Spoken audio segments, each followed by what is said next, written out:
This is the town barn.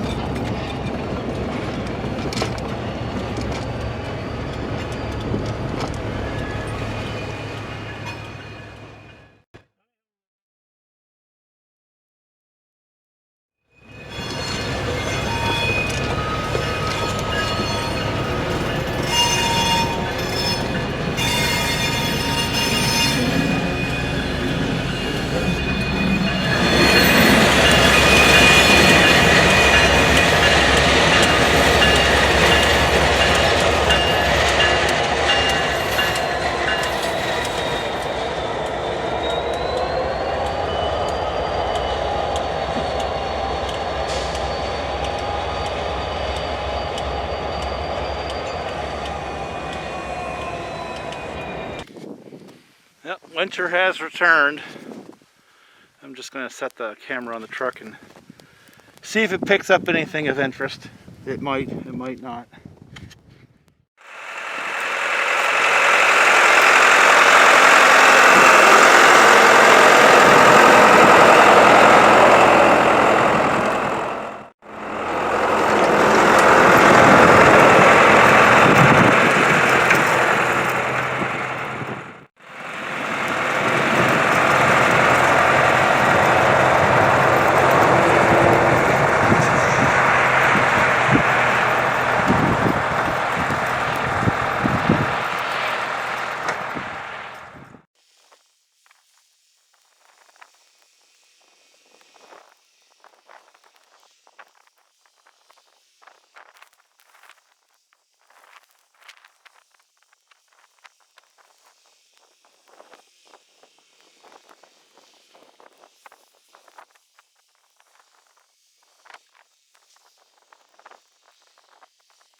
Well, this is one of the 200 series Husqvarnas, and that's one of the series that came out during like the 80s era.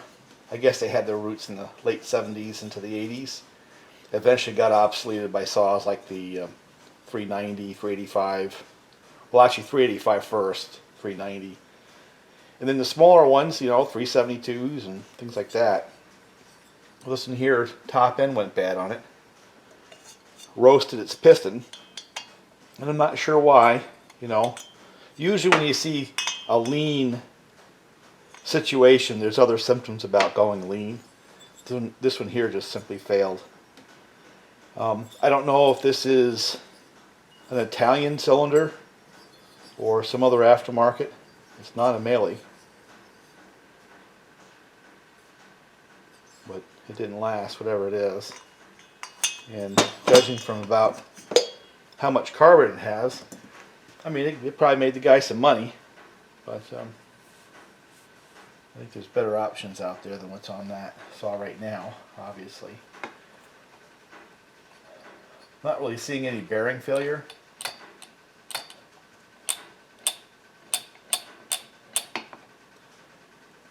But I suspect because of how free the crank is, I wouldn't be surprised to see the seals are pretty much whooped.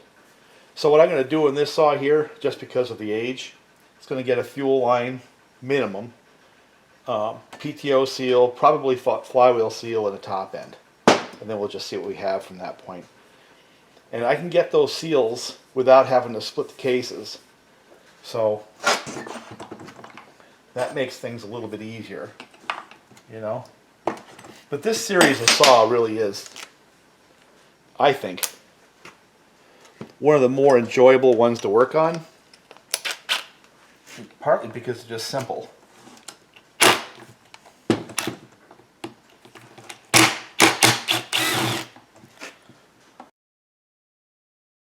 Now these here, if you notice, have got that remote coil. And there's a fair number of the saws that have that. It's not really rare. So I think we're just going to have to go through and work our way through it. And I'll put it on video. Now obviously I don't have a top end or seals now, so I'm going to have to stop this one right here and move on to another saw. I have a variety to pick from. Some of my own, some saws that I started and never completed. I haven't quite picked the direction. Life has kind of changed a little bit. You know what it is a lot of times working on these saws is a reflection of your mood. Because I do this for recreation, not for work. So the kind of saws you work on kind of is a reflection of the state of mind.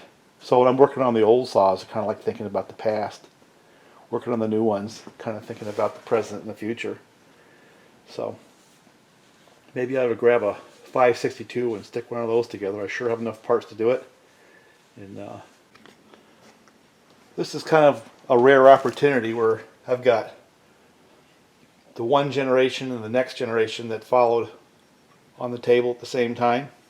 And the 288 was the 90cc saw of the 1980s era. And it was eventually replaced with the 385, right? You had the 281, 288 series, and then you had the 385 that eventually turned into a 390.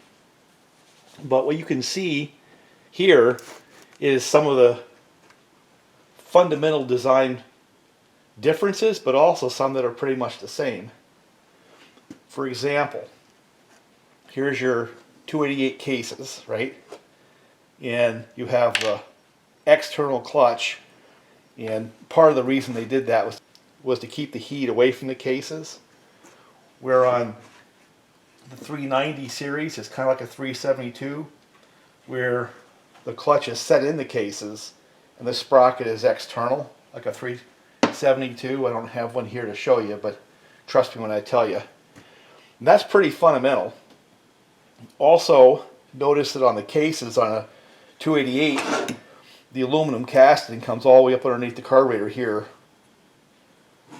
whereas the newer series, they have that cut out and you have this piece of plastic instead that goes there underneath the carburetor.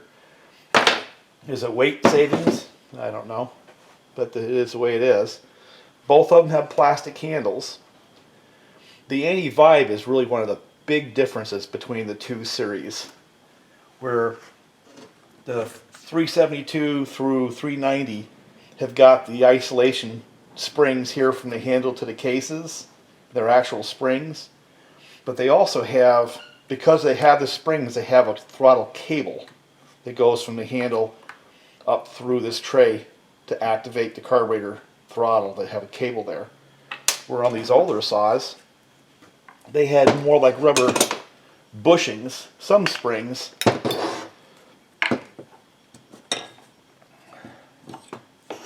And instead of having a cable, they've got this goofy thing right here which pushes down on the carburetor to activate the throttle. Now, one of the reasons why they do that is because reefing on that handle, the way they had done it before with just a straight little wire, would sometimes actually push on the throttle itself, and they didn't want to do that. So this was the first, and then of course the cable is the second, the later generation solution to activating the throttle. Both of them have plastic handles. This one here has things like a high-speed idle stop in the handle itself, where the later ones don't. Choke is pretty much the same place. You know, fuel lines are molded on the 288s and they're not in the 385. They're like the 372s. So that means that you actually have to go get the right fuel line for the 288. This one here is kind of spongy. It needs to be replaced. So that's all different. A lot of stuff different. And you'll notice that on the 288, the handle attached here, but there was no connection between the handle and the cylinder, right? Where on the 372, 385, you've got that anti-vibe spring right here that goes to the handle. And then of course it hits both the handle at this side and underneath on the other side. So there's a completely different design for anti-vibe, and that's pretty significant. Some other differences, this is not a saw college, this is just observations, is look how much more fin area a 390 or a 385 has than these. The other thing is, notice you have a boot, the 385, 390, where on this you had a hard plastic manifold. In the cross-sectional area, I don't know, you can argue. But one thing you can't argue is the cross-sectional area of both the ports and the exhaust. I have another cylinder in here I can show you. Here's a 385 cylinder versus the 288. Look at the difference in the exhaust cross-sectional area, right? And there really is a difference. Not as much as you might think, but there's a big difference in how it flows between the intake on the 288 and on the 385, 390. And of course this has that boot arrangement. Again, it doesn't let the heat go from the cylinder into the carburetor.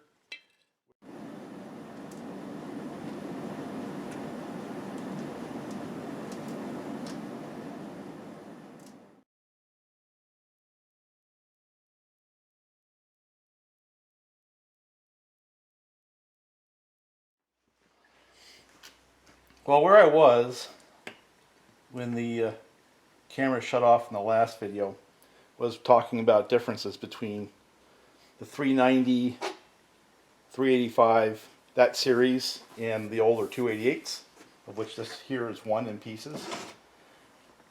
And I had discussed how both the tank handles were plastic, that's pretty much the same, and the 288s has got the high-speed idle in the handle itself. See how that works? You pull that back, and instead of having the cable, it's got this goofy thing. And this is because with the old, like the 272 and things like that, where they have that little metal wire to activate the throttle, when you really reefed on the saw, the handle moved relative to the saw body when actuate the throttle. So this was an attempt to get it to where they were not connected. And then with the newer series of saws, they went to the throttle cable, and that disconnected the trigger from the motion of the saw chassis itself. So when you're reefing on it, it wouldn't pull the throttle or shut it off or just change it in any way, shape, or form. Kind of why they did it. But where I had ended up when it shut off was we were talking about the different carburetor mounts in the 390 has to boot. And one of the reasons why that was done is because there's no direct connection from the aluminum cylinder to the carburetor. There's that rubber in between, so it's harder to transfer heat.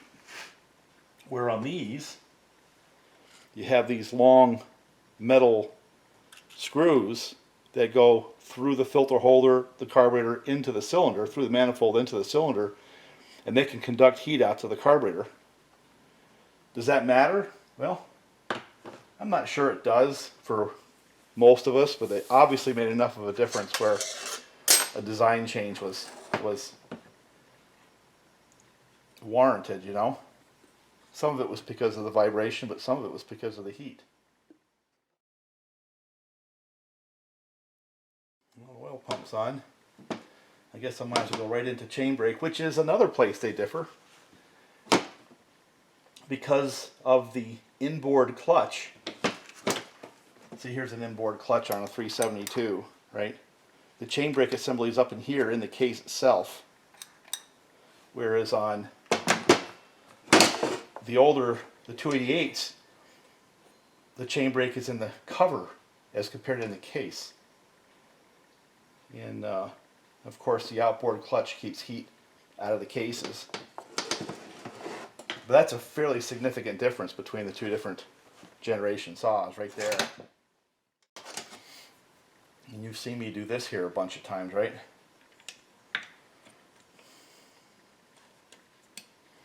I figure I might as well just, as I'm discussing some of these differences, I'll just start putting this darn thing together. Right? Why not?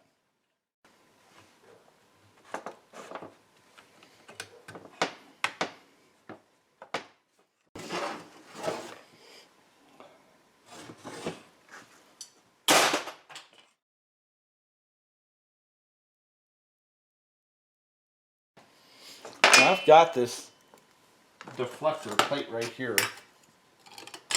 It's alright, I suppose it'll work. It's not the best though.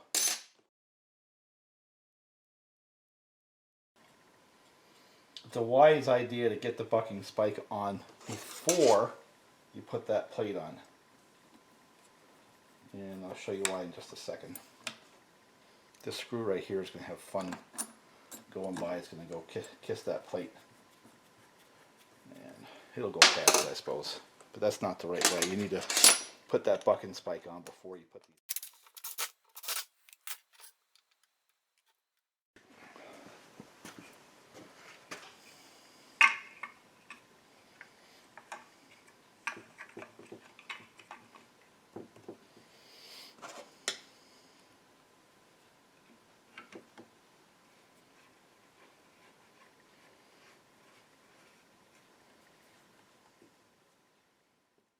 Now one thing I have a lot of is 372, 390 flywheels.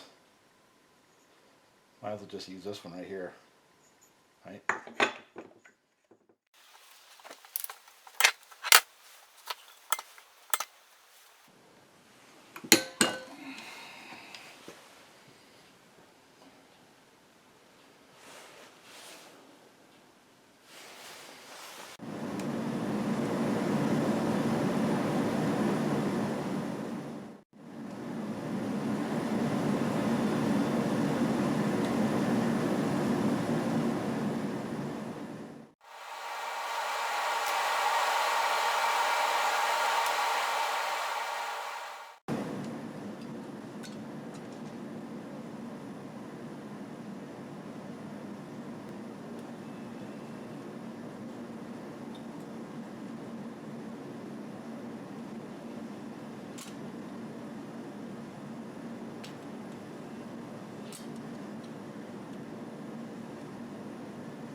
There we go.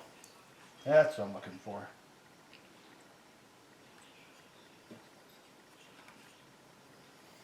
Plenty of fuel going through there now that it runs. For whatever reason, that fuel filter itself, the check valve on that was blocking the fuel flow. Never seen that before.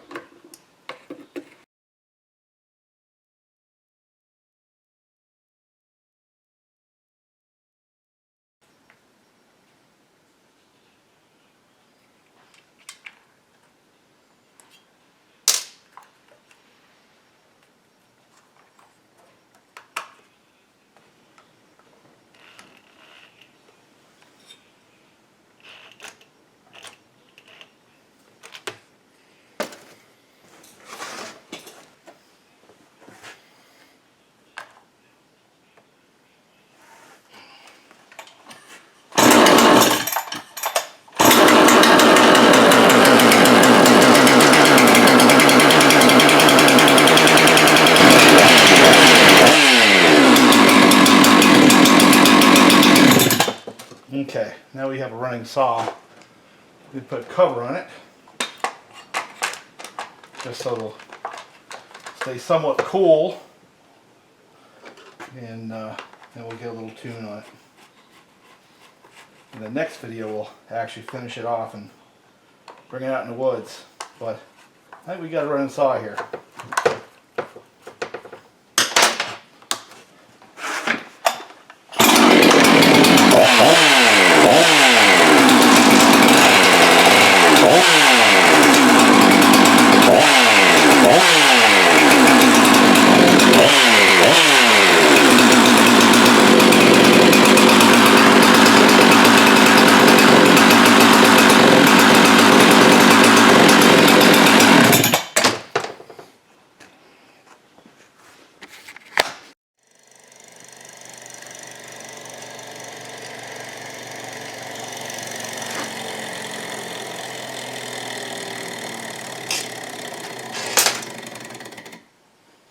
That's to you, Howie.